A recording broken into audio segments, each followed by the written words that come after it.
Ta nadvoz in komunalno opremljanje te poslovne cone rešuje zelo zahtevne izzive v našem okolju za sodoben čas, za sodoben promet in za sodobno opremljanje nove poslovne cone, kar je bistveno in zaradi česar smo uspeli pridobiti tudi evropska sredstva.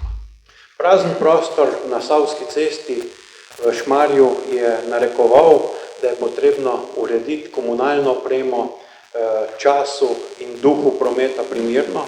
Zato smo že kar nekaj let nazaj pričeli s pridobivanjem zemljišč, s pridobivanjem dokumentacije, da uredimo dostop v to novo poslovno cono. V tej novem delu poslovne cone pa rešujemo nivojski prehod, tako imenovane zapornice pri Taninu, preko Trebanjske proge, navezujemo v tem projektu lokalno zbirno cesto iz industrijske cone z rondojem na državno cesto R2 Boštanj Planina in v takem kompleksnem projektu verjamem, da bomo uspeli vzpostaviti atraktiven prostor, poslovni prostor v tem delu Šmarja za razvoj novih dejavnosti. Hkrati pa z ureditvijo prometa, z ukinitvijo nivojskega prehoda, ureditvijo dostopa, izboljšujemo celoten potek prometa v občini Sevnica. Ne samo, da zmanjšujemo kritično točko in križanje ceste in železnice, izboljšujemo peš promet, promet pešcev, pripravljamo ureditve za kolesarske steze in na tak način želimo kompleksno povezati ta del Šmarja v celotno urbanistično zasnovo Sevnice. Za nas je tudi zelo pomembno, da je ta projekt usklajen z državnimi projekti, ki jih vodi ministrstvo oziroma direkcija, tako s protihrupnimi ograjami, z novim razvojem železniške postaje, preureditvijo tirne sheme in vsemi ostalimi investicijami, ki jih načrtuje ministrstvo in direkcija na tem območju, kajti zadnja močna posodobitev širšega območja železniške postaje je bila 1938, ko je prišla železniška proga iz Tržišča do Sevnice. In verjamem, da pričenjamo v prihodnjih letih nov ciklus posodobitev te železniške postaje. Na javnem razpisu je bil izbran izvajalec. Verjamem, da bo izvajalec svoje delo opravil v roku, času in kvaliteti, kot je pričakovano, kajti glede na doslednost načrtovanja ocenjujem, da je projekt zelo korekten in se ga bo dalo izvesti. Zato hvala, da smo danes tukaj in da lahko podpišemo to za občino Sevnica, za ureditev v Šmarju, zelo pomembno pogodbo. Hvala. Naj povem, da smo izredno veseli, da smo dobili ponovno priložnost izvajati dela v svojem domačem kraju in nam je bilo s tem današnjim podpisom pogodbe tudi izkazano zaupanje. Zavedamo se, da je ta projekt izrednega pomena glede varnosti tako cestnega kot železniškega prometa. Sam projekt zajema izgradnjo nadvoza v dolžini 20 metrov, izgradnjo nove lokalne ceste v dolžini 200 metrov in ukinitev nivojskega prehoda. Končni rok izvedbe je prihodnje leto, septembra, tako da moram povedati, da se bomo trudili dela izvesti kar se da hitro, kvalitetno, v pogodbenem roku, predvsem pa se bomo trudili, da bomo čim manj vplivali na lokalno prebivalstvo in njihovo življenje tukaj. Hvala. V evropskem merilu, oziroma svetovnem merilu je tendenca, gre v to smer, da se čim manj onesnažuje okolje. Zdaj, v tem duhu je prav gotovo potrebno povedati, da je železniški promet eden izmed tistih vrstev prevozov naših transferov med posameznimi kraji, ki najbolj sledi temu cilju in seveda na ministrstvu je želja, cilj, da se postavi čim bolj konkurenčno železniško omrežje v Sloveniji, da bomo s tem čim več ljudi pritegnili k uporabi potniškega železniškega prometa, prav tako tovornega, in da bomo čim hitreje prišli na željeno lokacijo. Zdaj, kaj se tiče Same Slovenije v letošnjem letu imamo v proračunu za investicijski del ranga 350 milijonov evrov in med drugim so tudi predvideni ukrepi na progi med Zidanim Mostom in pa Dobovo. Naj povem, da smo v letošnjem letu kandidirali na odprtem razpisu za pridobitev evropskih sredstev in sicer smo prijavili izdelavo projektne dokumentacije za celotno železniško progo med Zidanim Mostom in Dobovo, gre za nadgradnjo obstoječe železniške proge.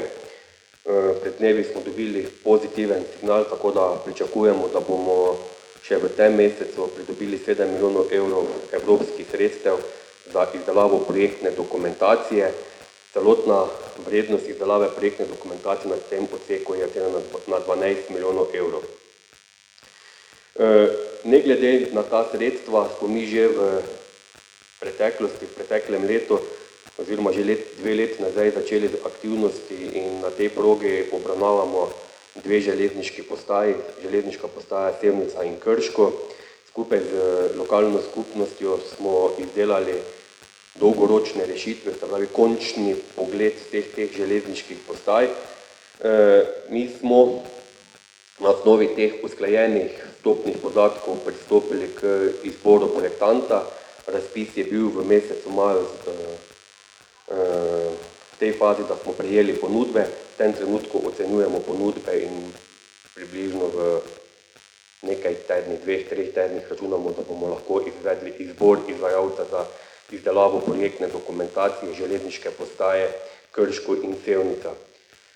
To projektiranje bo trajalo 13 mesecev in po 13 mesecev se bo pristopilo k same fizični izdelavi nadgradenj teh 2 železniških postaj. Kaj se tiče na območju Sevnica, je predvideno, da se železniška postaja v celoti nadgradi. To pomeni, da bomo zamenjali ves spodnji in zgornji stroj, to ni to toliko pomembno za vas, ampak za potnika je predvsem pomembno to, da bomo zgradili novo peronsko infrastrukturo, zgradili se bodo izvennivojski dostopi do peronov, prav tako pa imamo na železniški postaji pri Šparu danes nivojski prehod, ki bo potem postal izvennivojski prehod. Tako da bo tudi to neka dodana vrednost za sam kraj. V sklopu naših projektov so tudi predvideni protihrupni ukrepi, se pravi protihrupne ograje in pa pasivna protihrupna zaščita, se pravi menjava oken. Na tistih lokacijah, kjer imamo gosto naseljena območja, bomo zgradili protihrupne ograje. To pomeni, da bo v občini Sevnici zgrajenih tam cirka 4,5 km protihrupnih ograj. Ta projekt je že bil predstavljen občinskemu svetu in občinski svet je pogledal in se tudi seznanil, se tudi strinjal z našimi predlogi.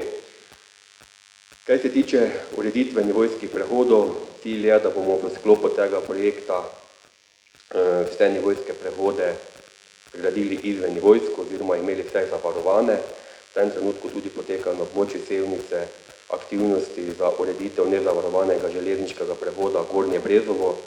Tukaj smo kar veliko napora vlagali to, da bi ta nivojski prehod ukinili po izgradnji povezovalnih cest, vendar smo prišli na koncu do zaključka, da je ta pot težko izvedljiva, zato v tem trenutku vodimo aktivnosti, da bomo ta nivojski prehod zavarovali. Tako da sam osebno računam, da bo v nekaj letih podoba železniške infrastrukture v občini Sevnica bistveno drugačna, kot je danes, kajti vse te investicije, vse te ukrepe, ki jih gradimo v skladu s trenutno veljavnimi evropskimi standardi. Naj povem, da so na železniškem področju standardi zelo, zelo visoki in sem tudi mnenja, da boste potem še z večjim veseljem in da bo še več uporabnikov, ki bo uporabljalo železniško infrastrukturo, če še zraven upoštevamo, da bodo tudi vozili novi vlaki, ki bodo hitrejši in da bo pot do Ljubljane potem tudi nekoliko hitrejša. Danes ob tem podpisu pogodbe vam seveda čestitam, pozdravljam tudi to odločitev, da je občina uspela pridobiti evropska sredstva in jih nameniti tudi za izgradnjo izvennivojskega prehoda. Takih primerov v Sloveniji ni veliko, da bi občina uspela pridobiti evropska sredstva in da bi potem s temi evropskimi sredstvi gradili, lahko rečemo tudi temu tako imani neki državni objekt, tako da župan, hvala lepa za to odločitev, da ste uspešno to delo opravili. Seveda izvajalcu želim in seveda od njega pričakujemo, da bo dela opravil tako, kot si župan želi, in seveda še enkrat vsem skupaj čestitke ob današnjem velikem dogodku za občino Sevnico. Hvala lepa.